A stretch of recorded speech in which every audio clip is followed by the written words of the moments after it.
Acción, tu revista mensual de cine y series, con los mejores estrenos de cine, fichas y reportajes coleccionables, series de televisión y 4 pósters todos los meses. Búscala en tu kiosco. Muy buenas, ¿qué tal, Nacho? Desde la Payancueva vamos a charlar un poco sobre Star Wars, una película de la que se han dicho muchas cosas, con lo cual tampoco creo que vayamos a hacer una gran revelación frente a este super taquillazo, que yo creo que en primer lugar lo que hay que decir es que cambió el cine, Nacho, que cambió el cine definitivamente, pero siempre hay cosas, por lo menos nuevas, diferentes, o opiniones que expresar sobre este tipo de super películas que en un momento determinado, con su estreno, pues modifican el rumbo que llevaba el cine hasta ese momento, ¿no? Y creo que Star Wars es una de ellas. Antes que nada, vamos a hacer he desaparecido, pero vuelvo a estar aquí. Vamos a hacer el aviso tradicional, voy a hacer el aviso tradicional. Esto es un vídeo de la revista Acción. Acción es una revista en físico, en papel, que tenéis en el kiosco y que podéis pedir, conseguir en el kiosco, pero también podéis pedirla a la dirección que os vamos a poner aquí. Y es una revista de actualidad y de coleccionismo sobre cine y televisión. Entonces, por ejemplo, aquí pues tenemos un artículo, hay artículos de noticias, entrevistas, fichas coleccionables. Vamos a hablar de fichas coleccionables, por ejemplo, ¿no? Que lo tengo aquí a mano y aprovecho. Dentro de las muchas secciones que hay, porque también hay pósters, y aquí pues simplemente le dimos un repaso a figuras superheroicas alternativas del cine. Y lo hicimos a través de nuestra sección de Cartelmanía, pues a través de fichas coleccionables. Y ahí hablamos un poco, pues, de esto, los otros superhéroes del cine, ¿no? Hicimos un recorrido sobre ciertas alternativas superheroicas que están presentes en la historia del cine. Pero además, como digo, es una revista de actualidad, de información, y que en este número también llevaba un análisis del Imperio Contraataca, tema que viene muy oportuno, viene muy a propósito de esta videocrítica. Bien. Segundo aviso. Tenemos, sabéis que este vídeo es un vídeo de la revista Acción, pero que Acción tiene también su propia página web. Y si os gusta este vídeo podéis darle a like y podéis suscribiros a esto. Y después tenemos también unas páginas premium, con una sección premium de membresía para si queréis apoyar más la revista, si queréis apoyar más el medio, con vídeos exclusivos. ¿De acuerdo? Y finalmente, que esto es un vídeo con spoilers. A estas alturas hacer un spoiler de Star Wars me parece que es... Uy, se ha movido el asunto. Aquí estamos. Ha habido una perturbación en la fuerza, Nacho. No, es que esto va con un cablecito que está aquí en el micro, y si yo me muevo mucho, tira de la cámara y lo tumba. Para que quede todo explicado, no hay fenómenos extraños todavía en la Payancueva. Como decía, pues que, hombre, hacer un spoiler de Star Wars a estas alturas, de la Guerra de las Galaxias, lo que conocimos en España en el estreno original de esta película de 1977, como la Guerra de las Galaxias, me parece que en fin, que ya no puede ser un spoiler, ¿no? Pero inevitablemente hay gente joven, más joven, que puede ver esta videocrítica y que en un momento determinado, pues a lo mejor no ha visto la peli. Así que aviso que es un vídeo con spoiler, que Nacho ya ha visto la película, obviamente, seguramente la haya visto varias veces, supongo, espero, confío, y evidentemente el tema de que le vayamos a reventar algo a Nacho no procede, pero sí que se lo podemos reventar a alguien que a lo mejor todavía no ha visto Star Wars. Y vamos a empezar a hablar de Star Wars, ¿no? De esta película, como digo, de 1977. Hay mucho que decir de Star Wars, hay muchas opiniones que yo tengo sobre Star Wars. A ver, yo tengo... Pues, fíjate, Nacho, tengo todo esto de notas. La película dura 2 horas y yo le dediqué ayer, antes de hacer este vídeo, le dediqué 4 horas. Pero le dediqué 4 horas a un visionado en el que disfruté mucho, haciendo análisis de muchas cosas que surgen en la película. No todas van a estar en la videocrítica, porque lógicamente me tendría que tirar aquí a lo mejor pues unas 3 horas hablando de Star Wars, y tampoco creo que eso proceda para este tipo de vídeo que os proponemos. Pero lo que sí que quiero es destacar una serie de asuntos, ¿no? Lo primero, unas reflexiones personales que yo he hecho sobre la película. La primera es que yo pienso que una de las cosas que se aprecian viendo Star Wars otra vez ahora es que hay que purificarse, liberarse del efecto retroactivo.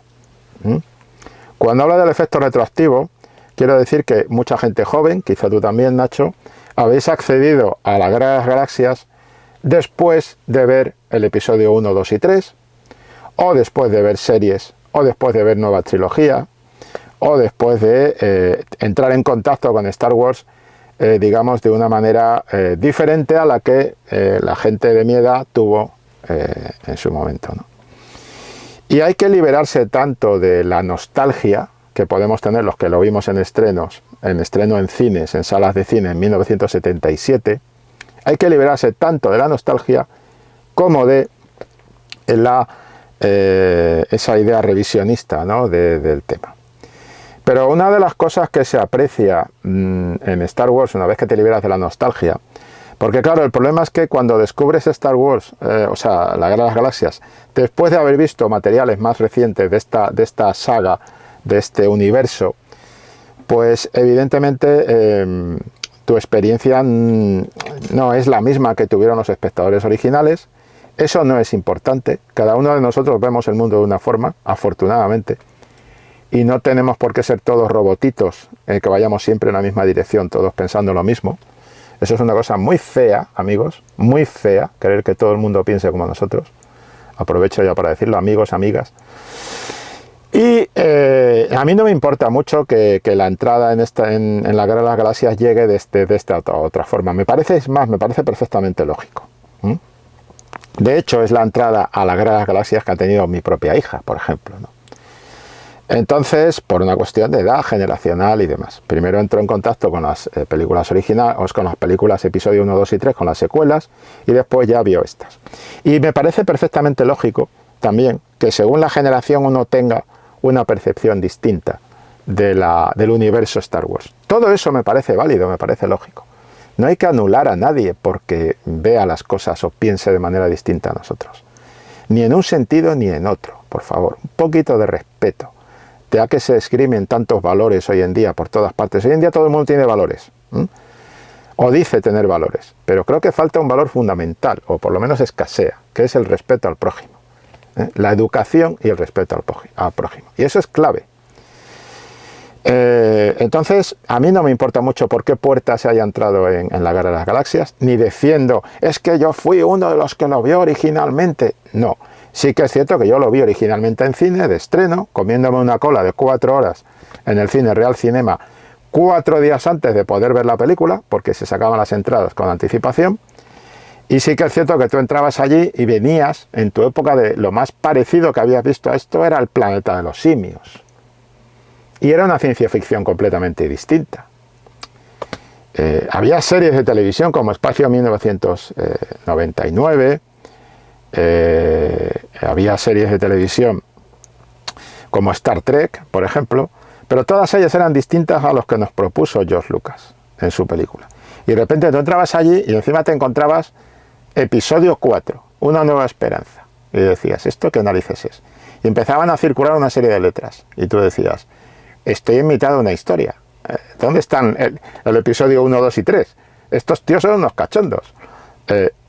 Y después ya entrabas directamente en el tema. ¿Por qué? Pues porque esto de la serialización es uno de los mayores trucos que ha empleado Star Wars a lo largo de toda su trayectoria. ¿Por qué es una serialización falsa? Porque cada historia, cada película, y de hecho Star Wars, o sea, la Guerra de las Galaxias, es bastante diferente a El Imperio Contraataca. Y el tema de serialización de un mundo que ya está creado, pues forma parte de una manera de contar historias que empiezan y acaban. O sea que, aunque yo digo ya que esto tiene ritmo de serial, que la saga tiene un ritmo de serial inevitable y que es casi una de sus características más carismáticas, ¿no? Y ahora veremos un poco el árbol genealógico que hay que trazar con Star Wars, ¿no? Pero quiero decir que, independientemente de cuál sea la puerta de entrada, lo que sí se aprecia en la Guerra de las Galaxias y en sus primeras secuelas, que es el Imperio Contraataca, pues es algo que creo que diferencia este tipo de apuesta audiovisual de la época, de finales de los 70, de otras cosas que se están haciendo hoy en día. Y creo que hay dos características que son interesantes. La primera es que en ese momento el cine y la Guerra de las Galaxias y el Imperio Contraataca son absolutamente metareferenciales. Son películas que recogen una influencia múltiple de distintos medios, no solo de cine, sino de televisión y de literatura. Ahora repasamos brevemente el árbol genealógico, o lo que yo creo que es el árbol genealógico de la Guerra de las Galaxias. Pero a pesar de eso, a pesar de ese carácter metareferencial, lo que sí que jugaba bebiendo de múltiples fuentes y haciendo referencias claras a esas fuentes, porque es una cosa que la película no oculta. La película claramente habla, tiene como dos niveles de interpretación. El primer nivel de interpretación es puro entretenimiento para todo el mundo que no haya visto nada ni haya leído nada que tenga que ver con estas fuentes de las que bebe. Pero hay una segunda lectura muy clara, que es una segunda lectura destinada a gente que sí que controle o que sepa o que haya conocido esas fuentes o que sea aficionado a. Y ahora vamos a hablar también de algunas de ellas. Pero lo que quiero decir es que lo que hacía el cine en aquel momento era imponer su personalidad sobre las fuentes de las que bebía. Ya fueran cine, ya fueran televisión, ya fueran novela. Hoy en día, creo sinceramente, pensando en blockbusters, ojo, esto hay que decirlo así, pensando en blockbusters y pensando en franquicias, pensando en esa otra serialización que esta sí está bebiendo de la fuente que trazó George Lucas con el universo Star Wars. Creo que hoy en día no se impone la personalidad cinematográfica sobre aquello que se adapta, sino que lo que se hace es simplemente adaptar y encima adaptar mal. En la mayor parte de las ocasiones, muy mal.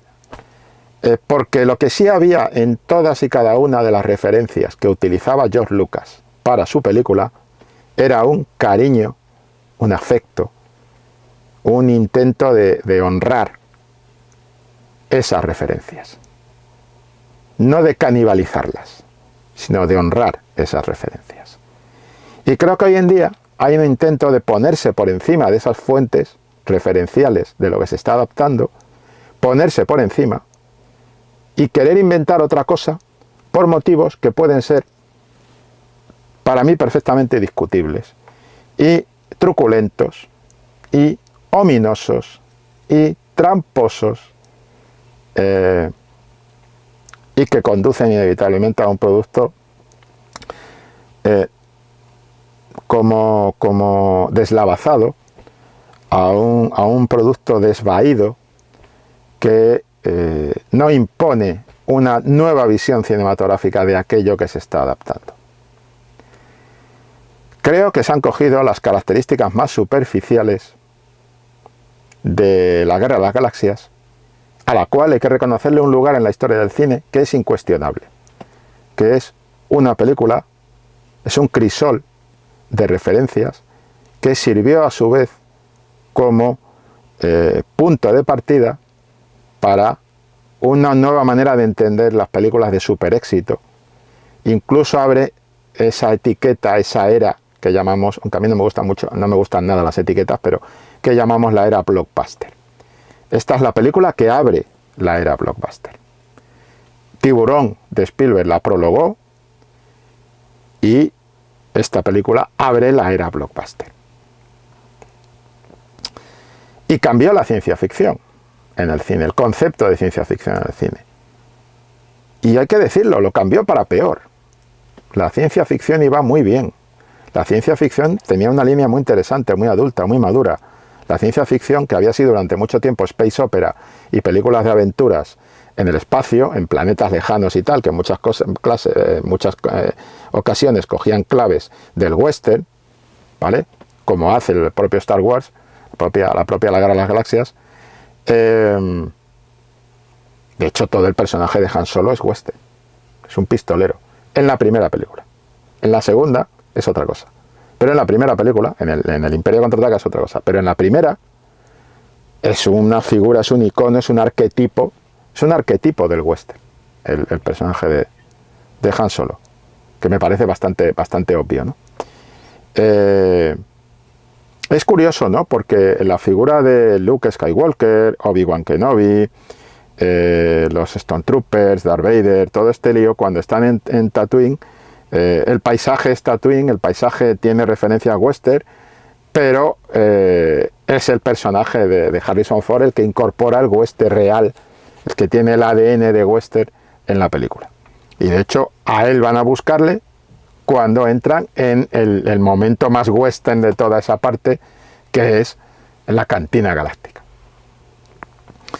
Y después ya sabemos cómo acaba. Por cierto, yo soy de los que piensa que Han disparó primero. Y no me lo maquillen. Han disparó primero. Han pone la bota encima de la mesa. Han tiene un plano detalle de la mano yendo a la pistola. Y Han saca la pistola y Han le mete un tiro a ese, pero vamos, como está mandado. Porque si no, el otro lo hubiera matado. Entonces, quiero decir, para mí Han disparó primero. Vamos a dejarnos de vainas y de maquillajes y de tonterías, como esa estupidez que hizo en un momento determinado, que las pistolas, las armas que llevaban los personajes de ET, que perseguían a ET, de repente se convirtieran en walkie-talkies, ¿no? O como esa tontería de cambiarme el cartel de Los Intocables de Elliot Ness, cambiarme la pipa por una chapa que quedaba ahí como si el hombre tuviera, como si Elliot Ness tuviera algún problema en la mano y tal. Bueno, es igual. Ese maquillaje que incluso llevó al propio Coppola a cambiar el final de Apocalipsis Now. Esa locura revisionista, redentorista, luminaria, de iluminado, todo eso me parece abominable. Pero bueno, eso ya lo he dicho muchas veces y lo seguiré diciendo, porque afortunadamente a mi edad y con lo que llevo detrás de trabajo y de carrera, pues creo que me puedo permitir el lujo de decir lo que pienso claramente, guste o no guste. Y ahora empezarán los chorreos de tomatazos en los comentarios de Twitter. Me da igual, o sea, Twitter o en los comentarios que haya en este vídeo, me da lo mismo. Yo digo lo que pienso y no tengo por qué pensar lo que piensan los demás, ni los demás tienen que pensar lo que pienso yo, que quede claro. Pero quiero decir, volviendo al tema, el western, ojo, que eso es uno de los matices de Star Wars, decimos western por los paisajes, sí, efectivamente, los paisajes son western o son otra influencia que veremos ahora. Pero el arquetipo western es Han Solo, claramente. Entonces,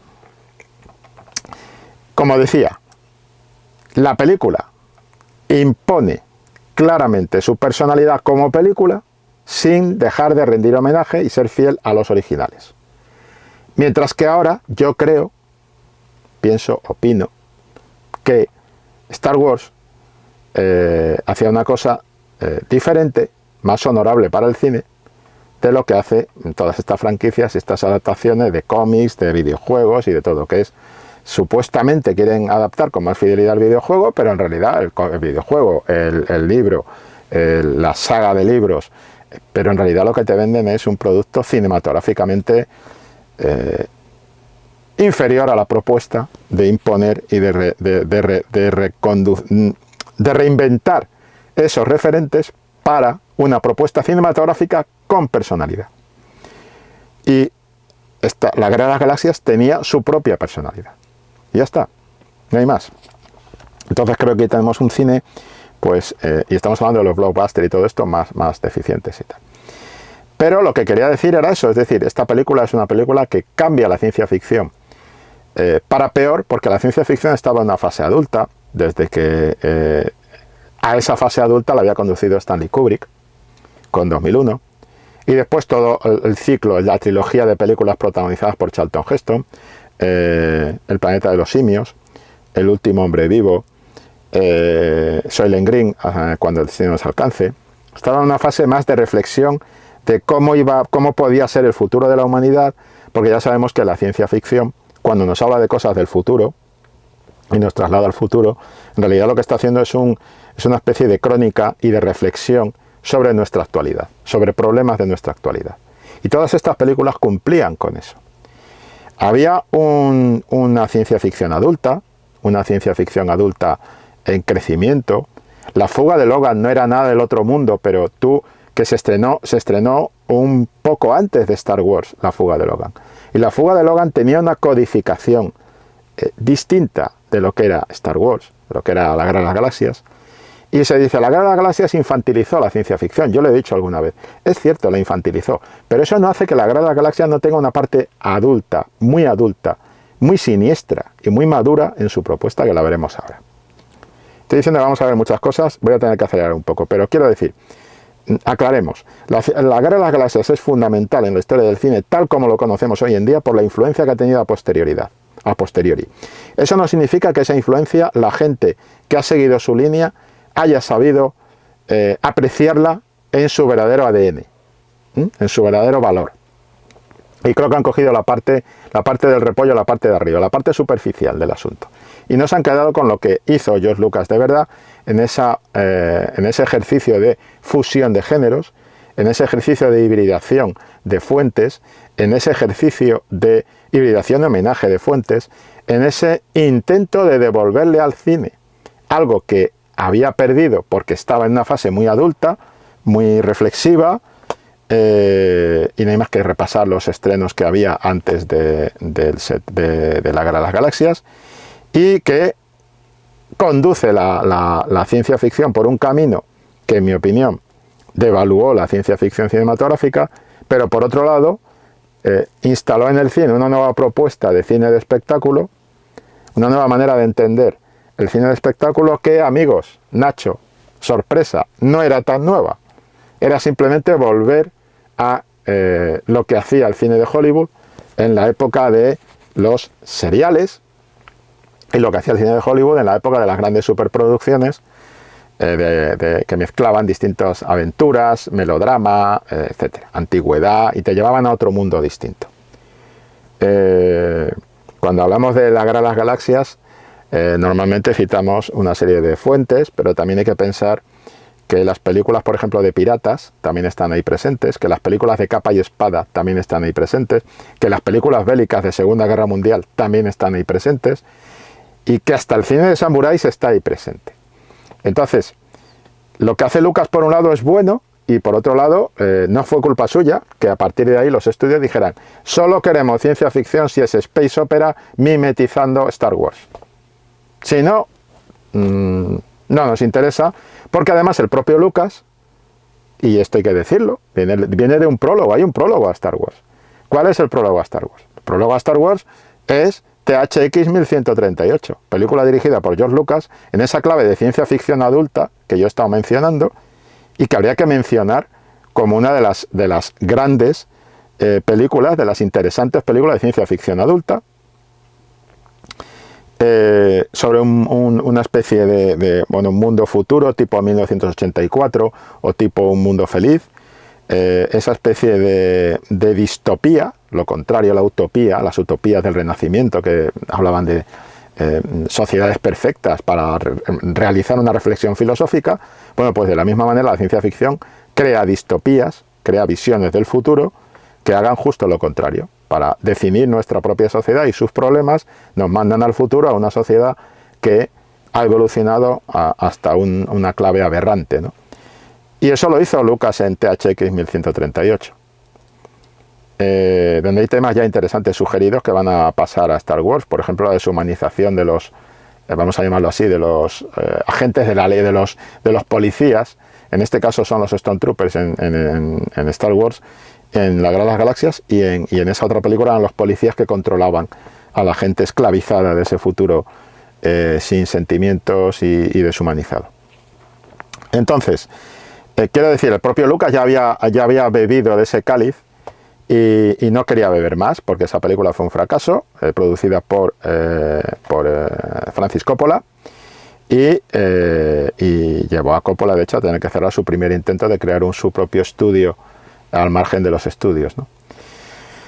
Entonces, después de beber de ese cáliz, lo que propone George Lucas, para él, es una película de evasión, de aventuras, para todos los públicos, y hay que subrayar que en esto de todos los públicos, la película tiene varias capas de interpretación, y evidentemente una cosa que hace muy bien La Guerra de las Galaxias es hablar para público, vamos a llamarlo así, para todos los públicos, para el público infantil, para los chavales, para adolescentes, tiene una capa adolescente, tiene una capa infantil, una capa adolescente, y tiene una capa para adultos. Entonces, digamos que ese es un poco el aporte en dos sentidos de la Guerra de las Galaxias, ¿no? Y no pasa nada, porque el blanco vive del negro y el negro vive del blanco, lo malo vive de lo bueno y lo bueno vive de lo malo. Es decir, tener esa doble naturaleza, esa dualidad, que en el ser humano puede llegar a ser incluso multiplicidad, dualidad barra multiplicidad, pero lo que quiero decir que tener esa identidad dual de aporte de positivo y negativo no pasa nada. O sea, forma parte de una condición humana, y esto en definitiva es una creación de seres humanos, ¿no? Entonces, el aporte es indiscutible, el de Star Wars, en cuanto a lo que es el fenómeno blockbuster, en cuanto a lo que supone un cambio de manera de entender, pero además creo que hay que decir eso, que no ha sido entendido del todo por sus imitadores, ¿eh? No lo fue en el momento en que hacían pastiches, lo que pasa es que creo que los pastiches, y hay muchos, pero las copias que se hacen de Star Wars, de la Guerra de las Galaxias, a finales de los 70 y principios de los 80, incluida la serie Battlestar Galactica de los años 70, que después dio una gran secuela en televisión en fechas más recientes, no entendieron mal, simplemente copiaron las capas más obvias y más superficiales con menos medios, pero también no solo con menos medios, sino con menos, vamos a llamarlo así, talento para beber de esas fuentes múltiples, de esa fusión de fuentes, pero fusión de referencias. Pero es que creo que lo que se ha estado haciendo últimamente con el tema de la serialización, de las películas por entregas y tal, siempre está, bueno, la Guerra de las Galaxias, si tú ves el ataque a la Estrella de la Muerte, a la primera Estrella de la Muerte, que no es la primera Estrella de la Muerte, era la Estrella de la Muerte, cuando se estrena la Guerra de las Galaxias, el ataque está claro, está homenajeado en todo el argumento de Top Gun Maverick, que es uno de los éxitos de este año, de 2022. Y está homenajeado en todo ese argumento, ¿no?, de Top Gun Maverick. Entonces, solo el ataque sirve para todo el argumento de Top Gun Maverick, para el homenaje de esto, de la película de Tom Cruise.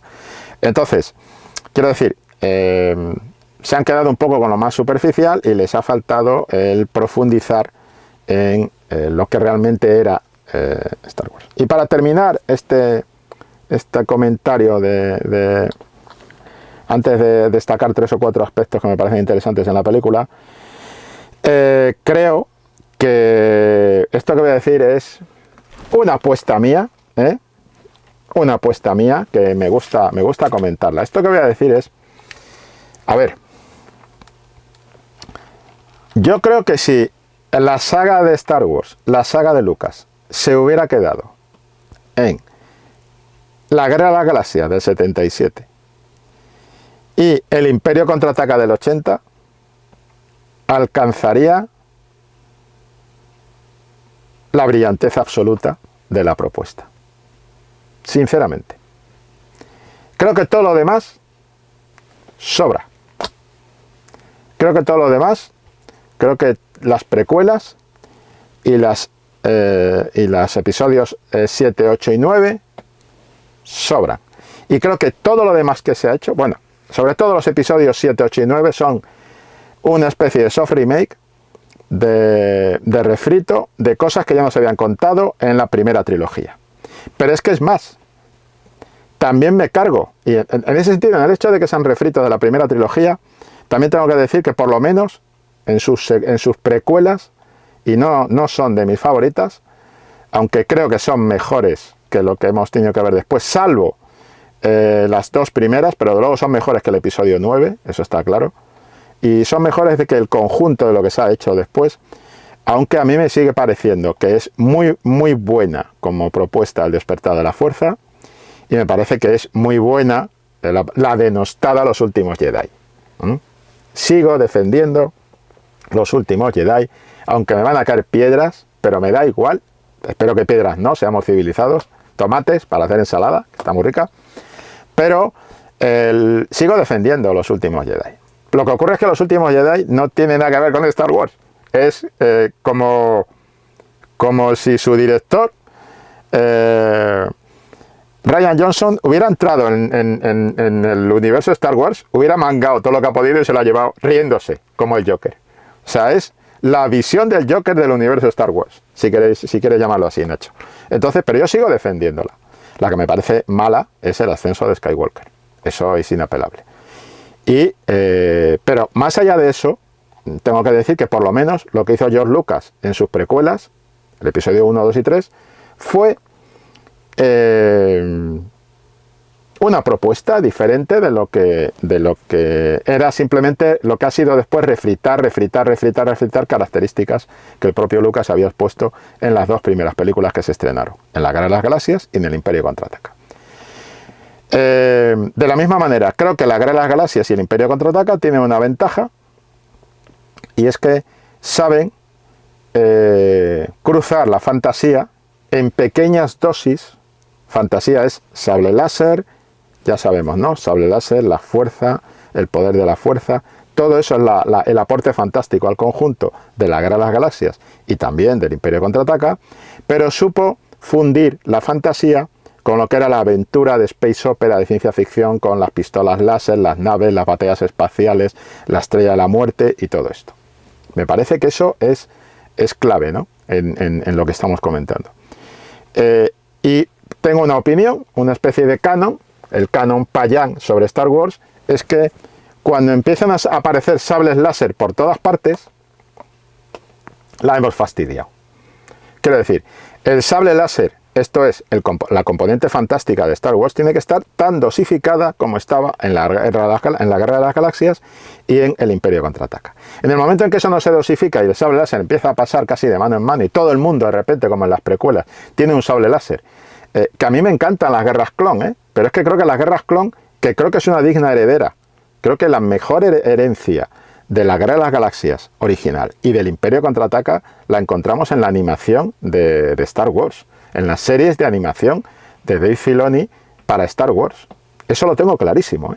Entonces, mira, hasta ampliaría, Nacho, fíjate, y diría, si el universo Star Wars, si la saga de Star Wars se hubiera quedado en la Guerra de las Galaxias, el Imperio Contraataca y la serie de animación de Dave Filoni, perfecto.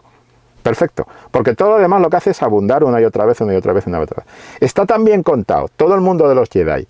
No me importa que salgan sables láser cada 4 segundos en las guerras clon. ¿Por qué? Porque está muy bien contado, porque tiene todo el espíritu de cuento y todo el ritmo de cuento y toda la solidez de cuento que tenía la Guerra de las Galaxias y que tenía el Imperio Contraataca.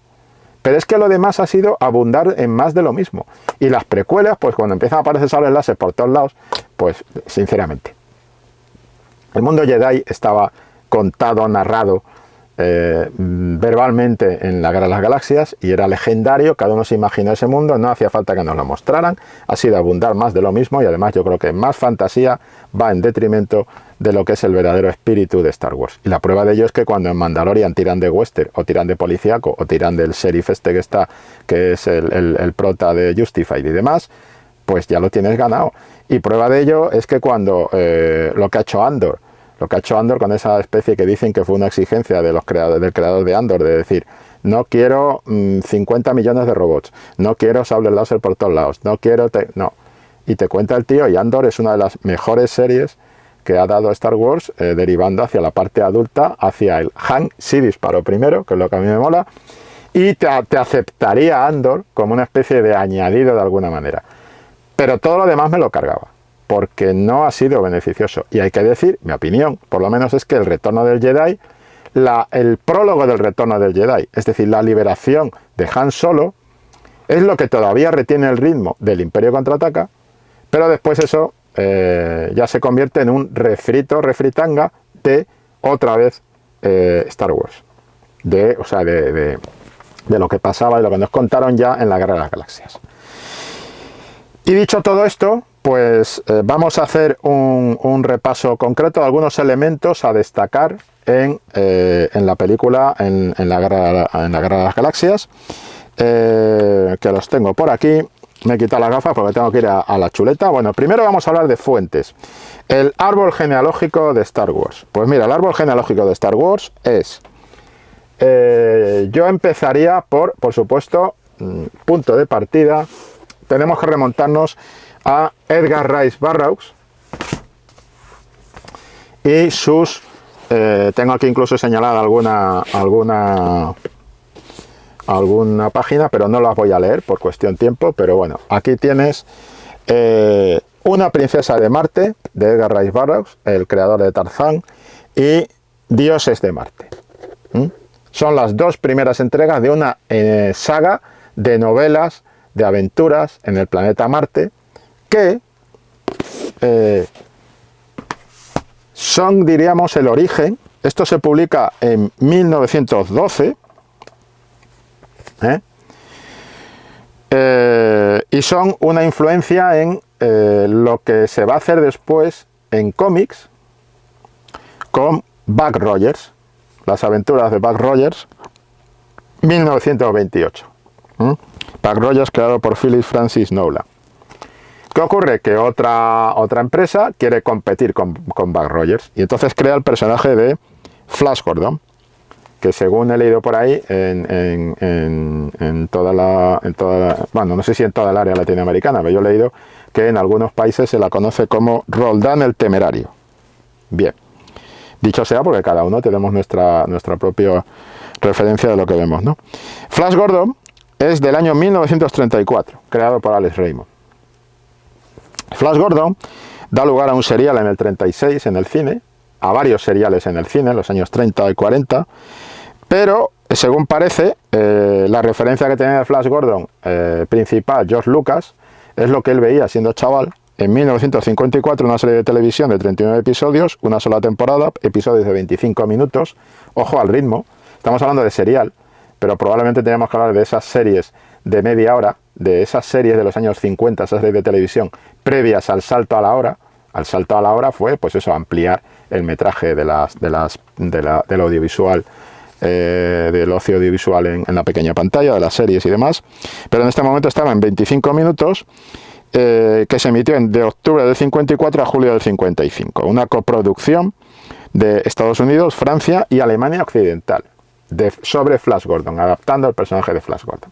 De manera que tenemos el viaje de Una princesa de Marte, de Edgar Rice Burroughs, de Dioses de Marte y de las otras novelas de Marte de Edgar Rice Burroughs, el creador de Tarzán, que ha tenido su propia adaptación al cine con John Carter de Marte, que va ganando puntos como película de culto, que en su momento se le metió un zarandeo brutal.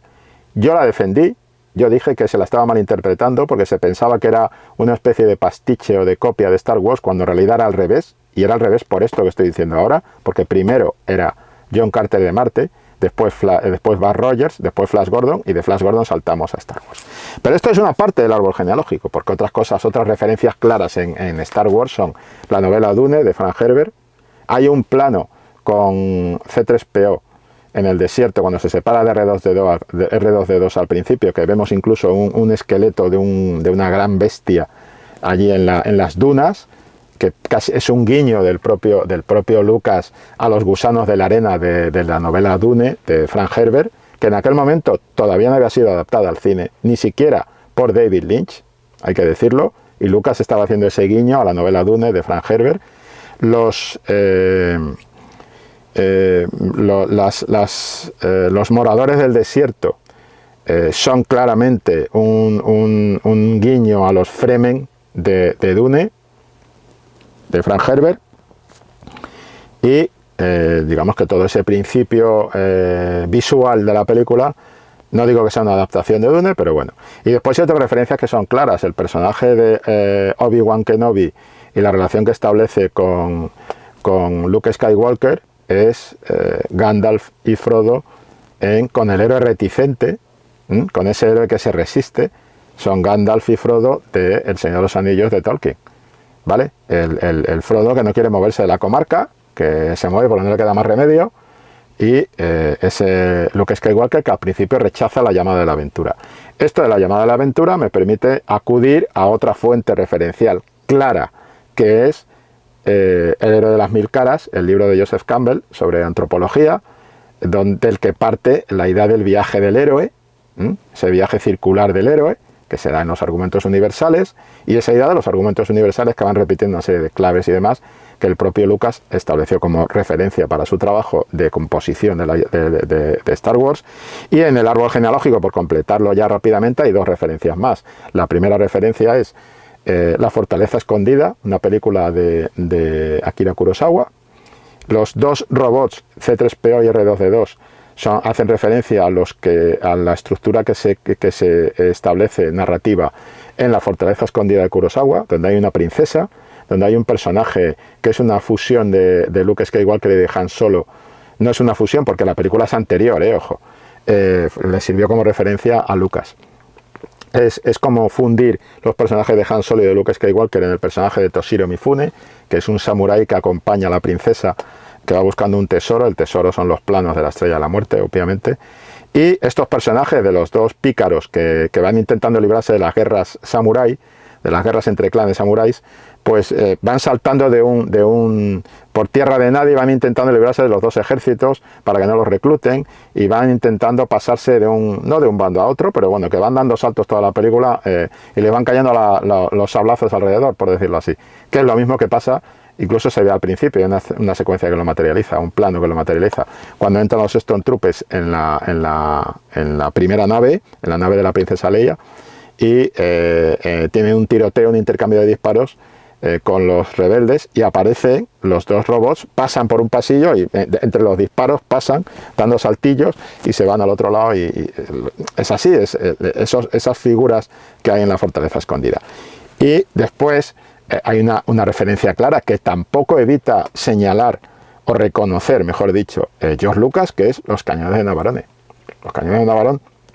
Cañones de Navarone es uno de los clásicos del cine bélico, que además, del cine bélico épico, que además tiene todas las características de blockbuster, de ritmo, de aventura, de todo esto que tenemos en Star Wars. O sea que si yo tuviera que buscar un punto de referencia que de alguna manera le dé el punto blockbuster que va a generar esta película, que va a generar Star Wars, estaría sin duda en Los cañones de Navarone, ¿vale? Con planos que se ven claramente y tal. Este es el árbol genealógico de la película, ¿no?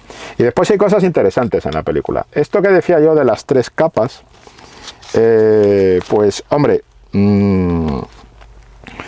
hay unas alusiones al canibalismo en las naves. Hay dos cosas que me han llamado la atención en este nuevo visionado, y ya la he visto muchas veces, pero es esas alusiones que hay al canibalismo en las naves. El canibalismo del gran destructor del Imperio, que devora de alguna manera a la nave de Leia. Y después como ese gran destructor también, o sea, la Estrella de la Muerte, con su rayo de tracción, devora.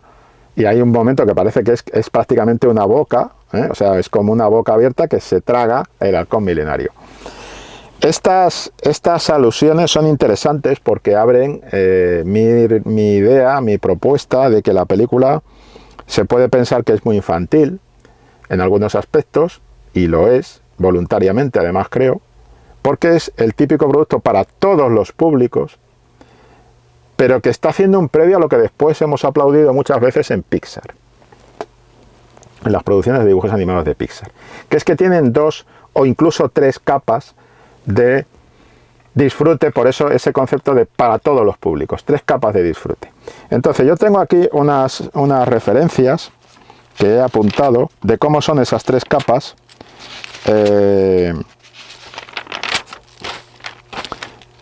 Es curioso, por ejemplo, hablaba antes de las referencias. El planeta de los simios es la franquicia que en Fox, porque esto es una producción Fox, el planeta de los simios es la franquicia que en Fox, en el estudio Fox, antecede, digamos, ese labor de franquiciado a la Guerra de las Galaxias.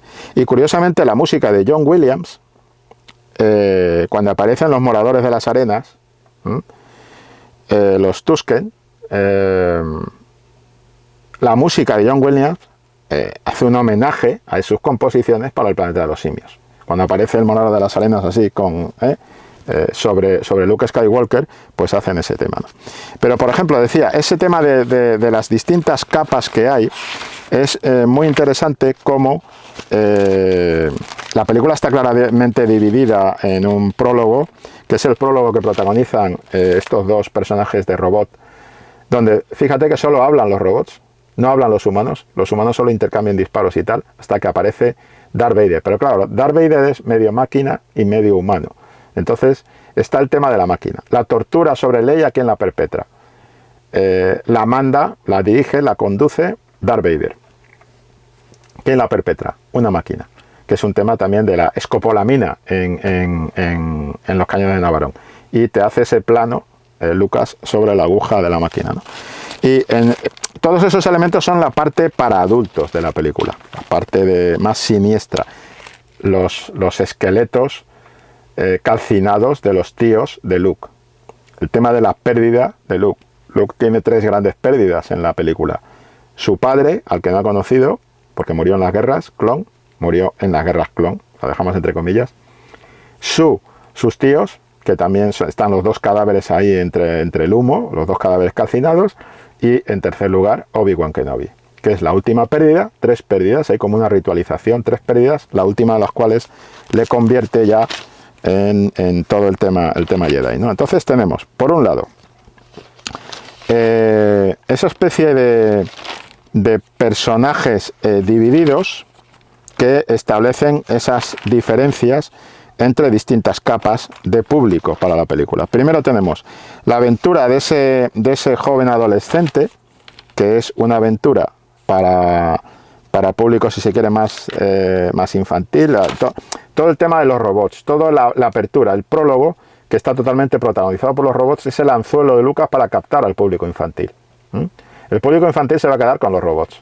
El público infantil se queda con los robots, se queda con los Jawas. Hay que ver qué música le pone John Williams al secuestro de R2D2 en el desierto a manos de los Jawas, como lo cogen y se lo llevan, que es prácticamente, es un guiño claro también, también metareferencial a Blancanieves y los 7 enanitos, ¿de acuerdo?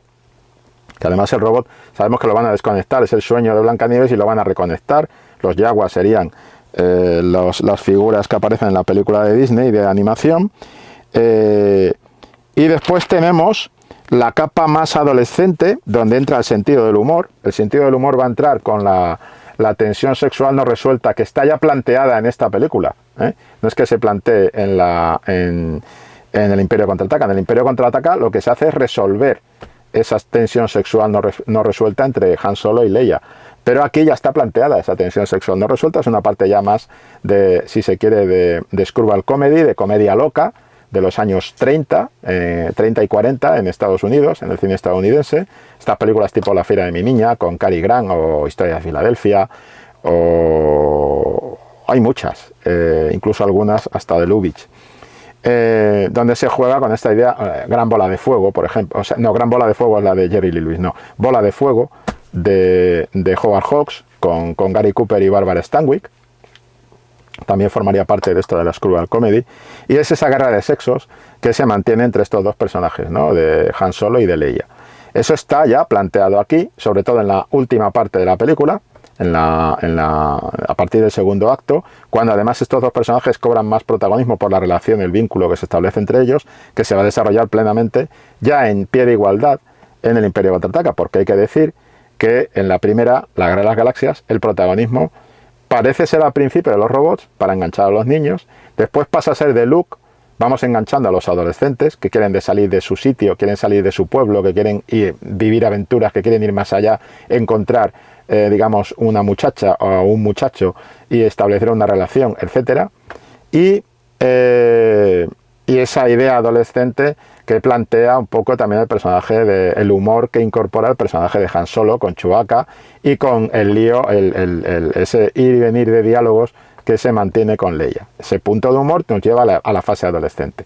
Pero la fase adulta está rodeando todo lo oscuro, toda la parte siniestra, toda la parte de ese pasado perdido de los Jedi que fueron aniquilados por Darth Vader, toda la parte de Darth Vader y toda esa fase también con el Gran Moff Tarkin, donde se establece muy bien, y eso me gusta mucho, la amistad que une al Gran Moff Tarkin, el personaje de Peter Cushing, con el personaje de Darth Vader. Es decir, sí, son los malos de la película, vamos a decirlo así, pero son amigos, tienen un vínculo de amistad, de camaradería.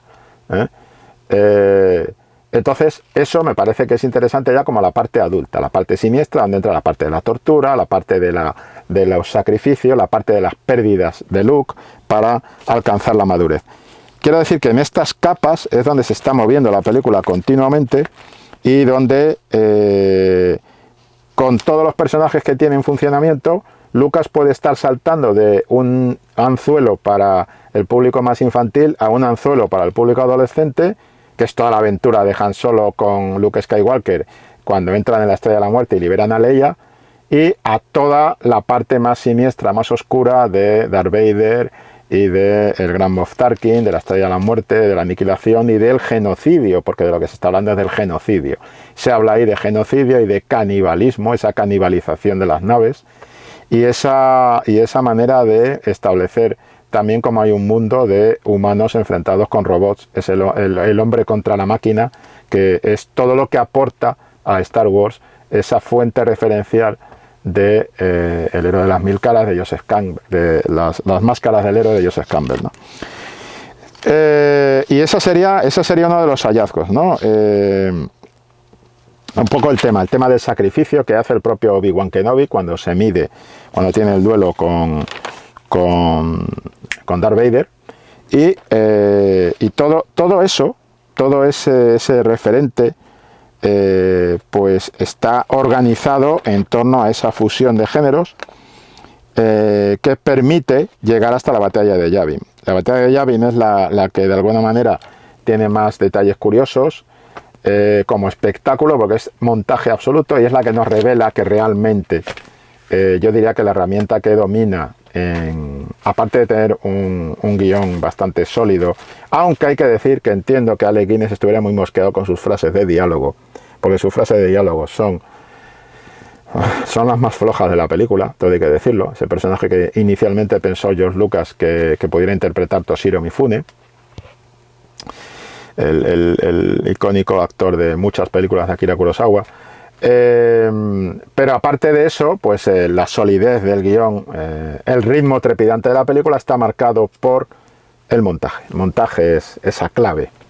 Y hay un elemento que son las célebres cortinillas de Lucas, que creo que define, casi materializa ese protagonismo del montaje de todos los recursos de lenguaje que tiene la película. Me parece que ahí tiene todo es el juego de montaje y demás. Y después también me interesaría, ya para cerrar, la música de John Williams. Creo que La Guerra de las Galaxias es la película en la que John Williams florece plenamente. Porque se podría decir, es Tiburón, con el chan, chan, chan, chan, chan, chan, chan, chan. Sí, pero no tanto. O sea, quiero decir, donde realmente John Williams muestra por primera vez todo ese talento, todo ese despliegue, toda esa capacidad de compositor musical, capaz de crearte o definirte o vestirte un personaje tan bien como te lo hacen las imágenes, en paralelo con las imágenes, en perfecta comunión y perfecta sinergia con las imágenes, es en La Guerra de las Galaxias.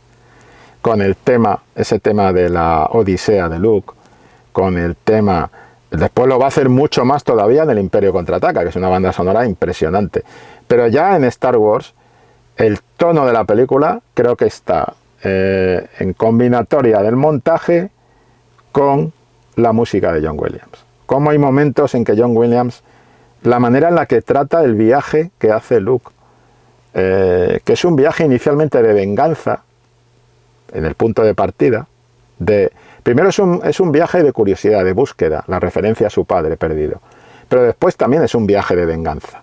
Y como ese viaje de venganza consigue convertirse en otra cosa, en un viaje de sacrificio, que es lo que veremos más en El Imperio Contraataca, porque el lado oscuro siempre está ahí latente, ¿no?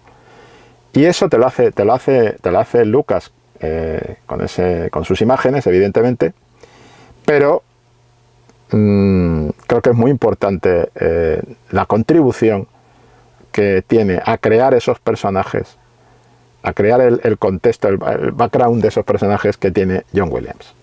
Y eso lo vamos a ver en la película, lo vamos a ver más en El Imperio Contraataca, pero eso ya está en La Guerra de las Galaxias. Creo que es cuando la música de John Williams se convierte en imprescindible para... Creo que es las composiciones de John Williams son la gran banda sonora de la era blockbuster más brillante. No estamos ahora en la era blockbuster más brillante. Y cualquiera que vea La Guerra de las Galaxias sabe lo que no tenemos hoy en día. Con un poquito de juicio y de criterio, si no somos fandom, si no estamos entregados a la causa, pase lo que pase, si no somos juramentados por la causa, si tenemos un poquito de objetividad, yo simplemente le propongo a los que vean este vídeo que se vuelvan a ver La Guerra de las Galaxias y El Imperio Contraataca y que después vean cualquier producción serializada de las que estamos teniendo hoy en día, cualquier franquiciada serializada de las que estamos teniendo hoy en día, de estas de superhéroes y demás. Y a lo mejor pues se llegan a una serie de conclusiones. Bueno, creo que esto es una buena idea para acabar este vídeo. Nacho, ha sido un enorme placer y te agradezco muchísimo la paciencia que has tenido, pero yo esto lo vivo y lo disfruto. Y tengo que encontrar el momento de poder meterle 4 horas a una película de 2 horas de metraje. Entonces, bueno, también quiero decir que los añadidos, esta película es la que tiene más añadidos a posteriori de lo que fue la versión original. Y que yo no compro los añadidos, me parece que meter muñequitos y tal no vale para nada, pero sí que compro, para mí esta tiene el único añadido absolutamente defendible, porque aporta contenido, aporta algo, que es el de Jabba el Hutt. La incorporación de Jabba el Hutt y de Boba Fett, en ese plano tipo spaghetti western, en ese plano tipo spaghetti western que tenemos, donde se ve el revólver, la cartuchera, se ve a Han en escorzo y al fondo se ve a Jabba. Y después ese plano evoluciona y ya Han Solo se acerca a Jabba y quedan los dos en el centro del plano. Y entonces aparece por detrás de Jabba Boba Fett y vemos el escorzo de Chewbacca con la ballesta de Chewbacca en la posición que estaba el revólver y la cartuchera de Han Solo un momento antes, y Chewbacca queda enfrentado a Boba Fett y Boba Fett enfrentado a Chewbacca. Creo que ese plano es el único añadido de verdad que merece la pena tener en todo lo que se metió nuevo en la película. Pero quiero decir que es una película de 2 horas y que yo para dedicarle, me gusta dedicarle tiempo, me gusta pararla, me gusta ver el plano, me gusta leer el diálogo, me gusta escuchar, me gusta pensar la música, me gusta si hace falta ponerme la música de otra película de Williams. Y bueno, y de hecho me estoy releyendo todas las que están sacando de la saga de Marte de Edgar Rice Burroughs. Entonces, esto lleva un tiempo, así que te agradezco mucho la paciencia. Yo voy en mi lista de vídeos lento, pero es por esto, porque si no lo disfruto no merece la pena que lo haga, no queda igual de bien. Bueno, y ahí están estos 57 minutos, 1 hora rajando de La Guerra de las Galaxias, pero es que creo que La Guerra de las Galaxias lo merece de verdad. Hay mucho más. Y yo te recomiendo, Nacho, que sigas las páginas de la revista Acción, en físico, en papel, porque siempre estamos dándole vueltas a las ideas que una y otra vez nos van surgiendo, y más contenidos sobre todas estas sagas y todas estas franquicias. Y nos vemos en otra. Hasta luego. Acción, tu revista mensual de cine y series, con los mejores estrenos de cine, fichas y reportajes coleccionables, series de televisión y 4 pósters todos los meses. Búscala en tu kiosco.